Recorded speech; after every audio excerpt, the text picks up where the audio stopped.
ఈరోజు మన ఎమ్మెల్యే గారి అధ్యక్షతన అదే ఓల్డ్ మల్లపూర్లో సీసీ రోడ్ 50 లక్షలతోని, బాబానగర్ గోకుల్ నగర్ 70 లక్షలతోని, మొత్తం 1,20 లక్షలతోని ఇనాగ్రేషన్లు చేసుకోవడం జరుగుతుంది ఈరోజు. అదేవిధంగా మొన్న 10-15 రోజుల క్రితం ఈ ఇంజనీరింగ్ అధికారులతోని ఒక మీటింగ్ పెట్టి మన డివిజన్కు 10 కోట్లు చేస్తున్నాం అంటే నాకు 2 నెలల టైం ఉంది, ఏడా చేస్తున్నారని కూడా చాలామంది కూడా ఎగతాళి చేసిన సంగతి కూడా మాకు తెలుసు. ఎట్లా చేస్తున్నామో కూడా క్లియర్గా చెప్పగలుగుతాం. ఇంతకుముందు కూడా మొన్న వెంకటరమణ కాలనీ అలా 1,10 లక్షలతో కొబ్బరికాయలు కొట్టడం జరిగింది. ఒక 3 కోట్లు ఫండ్ ఎమ్మెల్యే గారు సొంతంగా కూడా మన డివిజన్కు మొన్న ఇవ్వడం జరిగింది. అందులో భాగంగా ఈరోజు కొబ్బరికాయలు కొడుతున్నాం. ఇంకా కూడా నెక్స్ట్ కూడా ఇంకా 2 కోట్ల వరకు కూడా ఈ 3 కోట్లనే ఇంకా కొట్టేటివి ఉన్నాయి.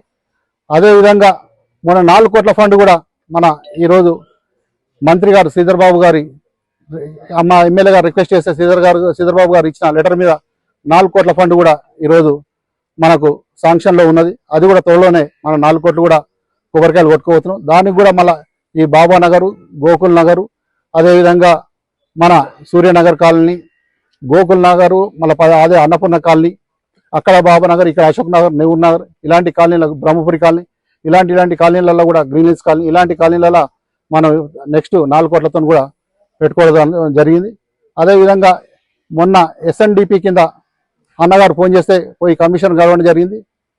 1,65 లక్షలతోని గ్రీన్ హిల్స్ కాలనీలో నాలా, అదే 85 లక్షలతోని అదేవిధంగా మన మల్లికార్జున నగర్లో నాలా, అదేవిధంగా 2 కోట్లతోని ఏది మన జనప్రియలో 4.5 కోట్లతోని అది కూడా ప్రపోజల్లో ఏమంటే అన్నగారు చెప్పంగానే ఎస్ఎన్డిపికి పంపించి దాన్ని కూడా ఫాలోఅప్లో పెట్టడం జరిగింది.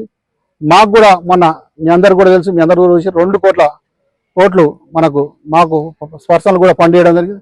దానికి అంబేద్కర్ భవన్, మన యాదవ సంఘం భవన్, అదేవిధంగా గోకుల్ నగర్ భవన్, అక్కడ దుర్గానగర్లో కూడా భవన్, అన్ని భవన్లు పెట్టడం.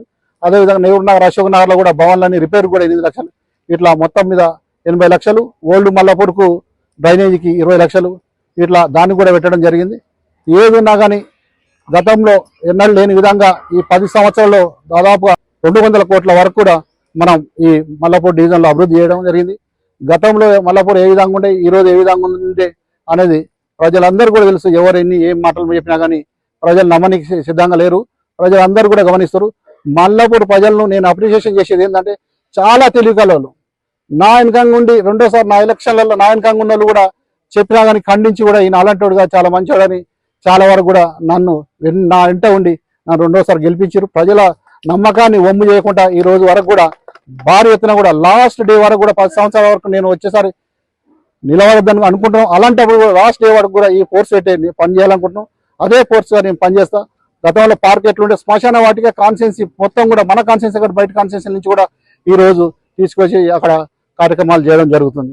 అదేవిధంగా ఎలిపెంట్ చౌరస్తాలో అయితే బండ్లు వెనక పోతే ముంగలు పోతే వెనక వచ్చే ఉండే లోడ్ బండ్లు, అలాంటి పరిస్థితి ఉండే.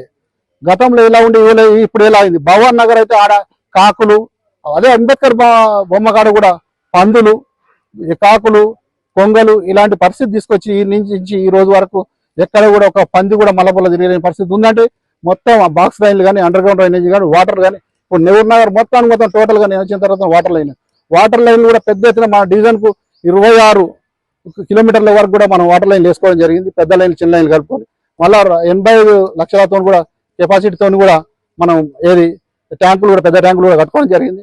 ఇలా చెప్పుకుంటే పోతే చాలా ఉన్నాయి. మళ్ళీ వచ్చినప్పుడు చెప్తాం కాబట్టి ఈరోజు ఈ సందర్భంగా ఎమ్మెల్యే గారికి ఇక్కడికి ఇచ్చేసి ఇలాంటి ఎమ్మెల్యే గారు కూడా మనకు దొరకడం కూడా అదృష్టంగా భావిస్తున్నాం. ఇవే కాకుండా హాస్పిటల్ కానీ, అదే మన డాక్టర్ ఎంబీబీఎస్ వచ్చిన వాళ్ళకు కూడా కానీ చాలా వరకు అన్ని రకాలు కూడా ప్రజలకు అండదండగా ఉంటూ ఎప్పటికప్పుడు కూడా ప్రజల మధ్యనే పనులు చేసుకుంటూ తిరుగుతున్న ఎమ్మెల్యే దొరకడం మనందరి అదృష్టం. మనకు ఎమ్మెల్యే గారి ఆశీర్వాదంతో ఇంకా కూడా ఇదే విధంగా ముందు పోయి ఎమ్మెల్యే గారు కూడా పుట్టిన ఊరు కాబట్టి అన్ని కూడా చేస్తానని చాలా వరకు కూడా చేస్తున్నాడు. కాబట్టి ఈ ఎమ్మెల్యే గారికి అప్రిషియేషన్ చేసుకుంటూ ఈ రోజు మనం ఇక్కడికి ఇచ్చేసిన ఎమ్మెల్యే గారికి స్వాగతం పలుకుంటూ ఎమ్మెల్యే గారికి టైం ఇస్తాం.